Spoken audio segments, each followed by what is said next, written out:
हे मेरी पवित्र माँ, हे उस दिव्य आत्मा की जननी जो इस समय तुम्हारे गर्भ में पल रही है, तुम्हें मेरा कोटि कोटि प्रणाम। तुम केवल एक स्त्री नहीं हो, तुम सृजन की शक्ति हो। तुम वो मंदिर हो जहाँ एक नया जीवन आकार ले रहा है। और आज जो कथा तुम सुनने जा रही हो वो कोई साधारण कथा नहीं है। ये वो दिव्य रहस्य है जिसे सुनकर कई माताओं ने अपने गर्भ में पल रहे शिशु को अद्भुत, तेजस्वी और भाग्यशाली बनाया है। कहा जाता है कि जब स्वयं श्री कृष्ण की महिमा, उनकी लीलाएं और उनकी दिव्य ऊर्जा गर्भवती मां के मन में प्रवेश करती है, तब गर्भ में पल रहा बालक भी उसी ऊर्जा को ग्रहण करता है और उसका जीवन असाधारण बन जाता है। बहुत समय पहले एक ऐसी ही माता थी जो अपने गर्भ में पल रहे बच्चे के भविष्य को लेकर चिंतित रहती थी। वो दिन रात यही सोचती थी कि उसका बच्चा कैसा होगा, क्या वो बुद्धिमान बनेगा, क्या वो इस संसार में कुछ विशेष कर पाएगा। एक दिन उसने निश्चय किया कि वो अपने मन को शांति देगी और भगवान श्री कृष्ण का स्मरण करेगी। वो रोज सुबह उठकर आंखें बंद करती, अपने हृदय में एक प्रकाश की कल्पना करती और उस प्रकाश में बाल रूप में श्री कृष्ण को देखती। वो उन्हें खेलते हुए देखती, उनकी बांसुरी की मधुर धुन को महसूस करती और धीरे धीरे उसका मन शांत होने लगा। उसके भीतर का डर समाप्त होने लगा। उसके स्थान पर प्रेम, विश्वास और भक्ति का संचार होने लगा। और माँ, यही वो क्षण होता है जब गर्भ में पल रहा बच्चा तुम्हारी हर भावना को ग्रहण करता है। वो तुम्हारी हर धड़कन के साथ जुड़ा होता है। तुम जो सोचती हो वही उसका संस्कार बनता है। वो माता भी रोज यही करने लगी। वो अपने बच्चे से बात करती, उसे कहती कि तुम एक दिव्य आत्मा हो, तुम इस संसार में प्रकाश फैलाने आए हो, तुम में कोई कमी नहीं है। और जैसे जैसे समय बीतता गया, उसके आसपास का वातावरण भी बदलने लगा। घर में शांति बढ़ने लगी, उसके चेहरे पर एक अलग ही तेज आ गया। लोग उसे देखकर कहते कि इस बच्चे में कुछ दिव्यता आ गई है। एक रात जब वो गहरी भक्ति में लीन थी, तब उसने एक अद्भुत सपना देखा। उसने देखा कि उसके कमरे में एक दिव्य प्रकाश फैल गया है और उस प्रकाश के बीच स्वयं श्री कृष्ण खड़े हैं। उनके चेहरे पर मुस्कान है, उनकी आंखों में करुणा है। उन्होंने अपनी बांसुरी हाथ में पकड़ रखी है और उनकी मधुर धुन पूरे वातावरण को पवित्र कर रही है। माता ने हाथ जोड़कर उनसे पूछा कि हे प्रभु, क्या मेरा बच्चा भी आपकी कृपा का पात्र बनेगा? तब श्री कृष्ण मुस्कुराए और बोले कि हे माँ, जो माँ अपने गर्भ में भक्ति, प्रेम और शांति को धारण करती है, उसका बच्चा कभी साधारण नहीं होता। तुम्हारा बच्चा भी दिव्य गुणों से युक्त होगा। ये सुनकर माता की आंखों से आंसू बहने लगे, लेकिन वो आंसू दुख के नहीं थे, वो आनंद और कृतज्ञता के आंसू थे। उस दिन के बाद उसने कभी चिंता नहीं की। वो केवल भक्ति में डूबी रही। हर दिन वो कृष्ण की कथा सुनती, भजन सुनती और अपने बच्चे से प्रेम से बात करती। और माँ, यही वो रहस्य है जिसे आज तुम्हें समझना है। गर्भ केवल शरीर का निर्माण नहीं करता, ये आत्मा के संस्कारों का निर्माण करता है। तुम्हारा हर विचार, हर भावना, हर शब्द तुम्हारे बच्चे के भविष्य को गढ़ रहा है। समय बीतता गया और वो दिन आ गया जब उस माता ने अपने बच्चे को जन्म दिया। जैसे ही बच्चा इस संसार में आया, पूरे घर में एक अद्भुत शांति फैल गई। बच्चे के चेहरे पर एक अलग ही चमक थी। उसकी आंखें इतनी गहरी थीं जैसे वो सब कुछ समझ रहा हो। वो बहुत कम रोता था और हमेशा शांत रहता था, जैसे उसके भीतर कोई दिव्य शक्ति हो। लोग उसे देखकर कहते कि ये बच्चा साधारण नहीं है, इसमें कुछ विशेष है। और माता केवल मुस्कुराती थी, क्योंकि वो जानती थी कि ये सब उस भक्ति का फल है जो उसने गर्भ के दौरान की थी। इसलिए हे माँ, आज जब तुम ये कथा सुन रही हो तो इसे केवल शब्दों की तरह मत सुनो, इसे अपने हृदय में उतारो, अपने बच्चे तक पहुँचाओ, अपने मन को शांत रखो, अच्छे विचारों को अपनाओ और हर दिन कुछ समय निकालकर श्री कृष्ण का स्मरण करो। क्योंकि जब माँ बदलती है तो बच्चा अपने आप बदल जाता है। जब माँ शांत होती है तो बच्चा भी शांत होता है। जब माँ प्रेम में होती है तो बच्चा भी प्रेम से भरा होता है। और जब माँ भक्ति में डूब जाती है तो बच्चा भी जन्म से ही दिव्यता को धारण कर लेता है। इसलिए आज से ही अपने भीतर ये विश्वास जगा लो कि तुम्हारा बच्चा एक दिव्य आत्मा है। वो इस दुनिया में कुछ विशेष करने आया है और तुम उसकी पहली गुरु हो, तुम उसकी पहली दुनिया हो। तुम्हारा हर भाव उसका भविष्य है। और अंत में बस इतना याद रखो कि तुम अकेली नहीं हो, तुम्हारे साथ स्वयं श्री कृष्ण की कृपा है। उनका आशीर्वाद तुम्हारे साथ है और तुम्हारे गर्भ में पल रहा ये नन्हा जीवन एक दिन इस संसार में प्रकाश फैलाएगा। लेकिन हे माँ, जैसे तुम अपने बच्चे के लिए हर छोटी बड़ी चीज का ध्यान रख रही हो, वैसे ही मैंने भी तुम्हारी सुविधा के लिए कुछ प्रोडक्ट्स खुद रिसर्च करके नीचे डिस्क्रिप्शन में रखे हैं, जो पूरी तरह सुरक्षित और आरामदायक माने जाते हैं। इनके अंदर की सामग्री भी ध्यान से देखी गई है ताकि कोई नुकसान ना हो। अगर तुम चाहो तो एक दो चीज लेकर जरूर देख सकती हो, ताकि इस खूबसूरत सफर में तुम्हें और भी सुकून और सहारा मिल सके। माँ, अब मैं आता हूँ अपनी गर्भ कथा पर। माँ, एक बार फिर अपने मन को शांत कर लो, अपनी आंखें हल्के से बंद करो और अपने हृदय की धड़कनों को महसूस करो, क्योंकि यही वो धड़कन है जो तुम्हारे भीतर पल रहे उस नन्हे जीवन तक हर भावना को पहुंचा रही है। अब कल्पना करो कि तुम्हारे चारों ओर एक दिव्य उजाला फैल रहा है, जैसे पूरा वातावरण शुद्ध और पवित्र हो गया हो, और उसी उजाले के बीच धीरे धीरे एक मधुर बांसुरी की धुन गूंजने लगती है। वो धुन इतनी कोमल है कि तुम्हारा मन अपने आप शांत होने लगता है। तुम्हारी सांसें गहरी हो जाती हैं और तुम्हारे चेहरे पर एक हल्की सी मुस्कान आ जाती है। और माँ, जैसे ही ये शांति तुम्हारे भीतर उतरती है, तुम्हारे गर्भ में पल रहा बच्चा भी उसी शांति को महसूस करने लगता है, क्योंकि वो तुमसे अलग नहीं है, वो तुम्हारा ही एक अंश है। तुम्हारी हर भावना उसकी भावना बन जाती है। अब उस प्रकाश के बीच तुम्हें एक दिव्य स्वरूप दिखाई देता है। वो कोई और नहीं बल्कि स्वयं श्री कृष्ण हैं। उनके सिर पर मोर मुकुट है, उनके होठों पर मधुर मुस्कान है और उनके हाथों में बांसुरी है। वो तुम्हारी ओर प्रेम से देख रहे हैं, जैसे तुम्हें आश्वासन दे रहे हो कि तुम अकेली नहीं हो। उनका आशीर्वाद हर पल तुम्हारे साथ है। और धीरे धीरे वो तुम्हारे पास आते हैं, तुम्हारे गर्भ के पास अपने हाथ रखते हैं और एक कोमल स्वर में कहते हैं कि हे माँ, तुम्हारे भीतर जो जीवन पल रहा है वो केवल एक शरीर नहीं है, वो एक आत्मा है, एक प्रकाश है, और तुम्हारा प्रेम ही उसका पहला संस्कार है।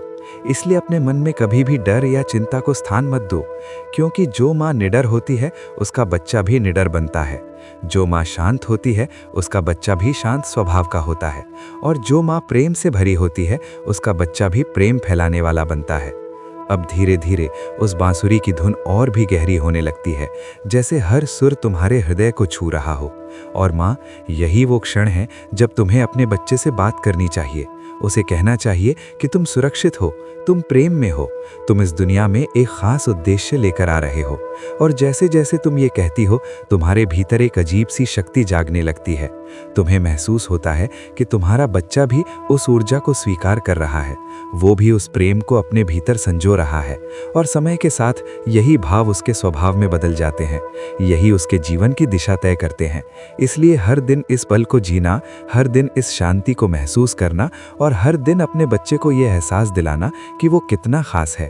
क्योंकि माँ, यही वो समय है जब बिना बोले ही तुम अपने बच्चे को सब कुछ सिखा रही हो, और यही वो रहस्य है जिससे साधारण बच्चे भी असाधारण बन जाते हैं। और माँ, जैसे जैसे दिन बीतते हैं तुम्हारा ये अभ्यास और भी गहरा होता जाता है।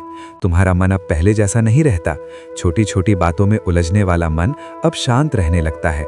तुम्हें हर चीज में एक सकारात्मकता दिखने लगती है। और ये जो बदलाव तुम्हारे भीतर हो रहा है, वही सबसे बड़ा उपहार है जो तुम अपने बच्चे को दे रही हो।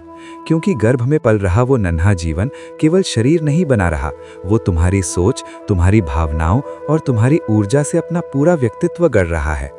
और अब एक दिन ऐसा आता है जब तुम ध्यान में बैठी होती हो और अचानक तुम्हें अपने भीतर एक हल्की सी हरकत महसूस होती है, जैसे तुम्हारा बच्चा तुम्हारी बातों का उत्तर दे रहा हो, जैसे वो भी इस दिव्य यात्रा में तुम्हारे साथ शामिल हो चुका हो।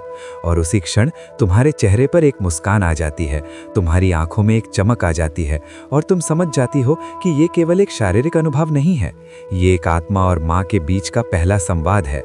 और माँ, इसी संवाद को और गहरा बनाने के लिए तुम हर दिन श्री कृष्ण की कथा सुनती हो, उनकी लीलाओं को अपने मन में चित्रित करती हो। कभी उन्हें बाल रूप में माखन चुराते हुए देखती हो, कभी उन्हें यशोदा मैया के साथ खेलते हुए महसूस करती हो, और कभी उनकी बांसुरी की धुन में अपने मन को पूरी तरह डुबो देती हो। और जैसे जैसे तुम ये सब महसूस करती हो, तुम्हारा बच्चा भी उसी आनंद को अपने भीतर संजोने लगता है। वो भी उसी शांति और प्रेम के वातावरण में पलने लगता है, और धीरे धीरे ये सब उसके स्वभाव का हिस्सा बन जाता है। और फिर समय बीतता है, महीने गुजरते हैं, और वो पवित्र क्षण करीब आने लगता है जब तुम्हारा बच्चा इस दुनिया में आने वाला होता है। उस समय भी तुम्हारा मन शांत रहता है, तुम्हारे भीतर डर नहीं होता, बल्कि एक अजीब सा विश्वास होता है। जैसे तुम्हें पहले से ही पता हो कि सब कुछ ठीक होगा, क्योंकि तुम्हारे साथ हर पल श्री कृष्ण का आशीर्वाद है। और फिर वो दिन आता है जब तुम्हारा बच्चा जन्म लेता है, और माँ जैसे ही वो इस दुनिया में आता है, उसके आने के साथ ही वातावरण में एक अलग ही ऊर्जा महसूस होती है, जैसे किसी ने पूरे घर में शांति और प्रेम भर दिया हो। लोग उस बच्चे को देखते हैं और कुछ पल के लिए ठहर जाते हैं, क्योंकि उसकी आंखों में एक अलग ही गहराई होती है, उसकी मुस्कान में एक अलग ही सुकून होता है। वो बहुत कम रोता है, वो शांत रहता है, जैसे उसे पहले से ही सब कुछ पता हो, जैसे वो इस दुनिया में किसी खास उद्देश्य के साथ आया हो। और लोग कहते हैं कि ये बच्चा साधारण नहीं है, इसमें कुछ दिव्यता है। और माँ, उस समय तुम्हें अपने उन सभी पलों की याद आती है जब तुमने अपने मन को शांत किया था, जब तुमने अपने बच्चे से बात की थी, जब तुमने श्री कृष्ण की कथा सुनी थी, और तुम समझ जाती हो कि ये सब उसी का फल है। और तब तुम्हारे हृदय में एक गहरी कृतज्ञता जन्म लेती है। तुम अपने आप से कहती हो कि सच में गर्भ का समय केवल 9 महीने नहीं होता, ये वो समय होता है जब एक पूरी जिंदगी की नींव रखी जाती है। और अब माँ, जब तुम ये सब सुन रही हो तो ये मत सोचो कि ये केवल एक कहानी है। ये एक सच्चाई है जिसे हर माँ अपने जीवन में महसूस कर सकती है। बस जरूरत है तो अपने मन को सही दिशा देने की, अपने विचारों को सकारात्मक बनाने की, और हर दिन कुछ पल अपने और अपने बच्चे के लिए निकालने की, क्योंकि यही छोटे छोटे पल आगे चलकर एक बड़ी कहानी बनाते हैं। एक ऐसी कहानी जिसमें एक माँ का प्रेम और एक बच्चे की दिव्यता मिलकर कुछ असाधारण रचते हैं। और माँ, अब एक बार फिर अपने हाथ अपने गर्भ पर रखो, अपने बच्चे को महसूस करो और मन ही मन उससे कहो कि तुम इस दुनिया में प्रकाश फैलाने आए हो, तुम प्रेम का रूप हो, तुम दिव्यता का अंश हो, और मैं तुम्हारे साथ हूँ, हर पल, हर सांस, हर भावना में, हर पल, हर सांस, हर भावना में। और माँ, जैसे ही तुम ये शब्द अपने मन में दोहराती हो, तुम्हारे भीतर एक नई ऊर्जा जागने लगती है। तुम्हें महसूस होता है कि तुम्हारा बच्चा भी उस प्रेम को स्वीकार कर रहा है, वो भी उस विश्वास को अपने भीतर उतार रहा है, और यही विश्वास आगे चलकर उसके जीवन की ताकत बनेगा। क्योंकि जिस बच्चे को गर्भ में ही प्रेम, शांति और भक्ति का स्पर्श मिलता है, वो जन्म से ही अलग होता है। उसके भीतर एक स्थिरता होती है, एक समझ होती है। और माँ, अब धीरे धीरे इस शांति को अपने पूरे जीवन का हिस्सा बना लो, क्योंकि ये केवल गर्भ तक सीमित नहीं है, ये तुम्हारे पूरे परिवार, तुम्हारे पूरे वातावरण को बदलने की शक्ति रखती है। जब तुम शांत रहती हो तो घर में शांति आती है, जब तुम खुश रहती हो तो हर किसी के चेहरे पर मुस्कान आती है, और यही सकारात्मक ऊर्जा तुम्हारे बच्चे के लिए सबसे बड़ा आशीर्वाद बन जाती है। और अब कल्पना करो कि वही मधुर बांसुरी की धुन एक बार फिर गूंज रही है, और उस धुन के साथ स्वयं श्री कृष्ण तुम्हें आशीर्वाद दे रहे हैं, जैसे कह रहे हो कि हे माँ, तुम्हारा ये प्रयास, ये प्रेम, ये समर्पण कभी व्यर्थ नहीं जाएगा। तुम्हारा बच्चा इस संसार में एक नई रोशनी लेकर आएगा। वो जहाँ जाएगा वहाँ शांति और प्रेम फैलाएगा। और माँ, यही तो हर माँ का सपना होता है कि उसका बच्चा केवल सफल ही नहीं बल्कि एक अच्छा इंसान बने। और ये सब यहीं से शुरू होता है, इसी गर्भ के समय से, इसी शांति के अभ्यास से, इसी भक्ति के भाव से। इसलिए इस यात्रा को कभी हल्के में मत लेना, इसे एक साधना की तरह जीना, एक तपस्या की तरह निभाना, क्योंकि यही वो समय है जब तुम अपने बच्चे के भाग्य को अपने हाथों से लिख रही हो। और जब एक दिन तुम्हारा बच्चा बड़ा होगा, उसकी बातों में एक अलग ही गहराई होगी, उसके व्यवहार में एक अलग ही सुकून होगा, और लोग उसे देखकर कहेंगे कि इसमें कुछ खास है।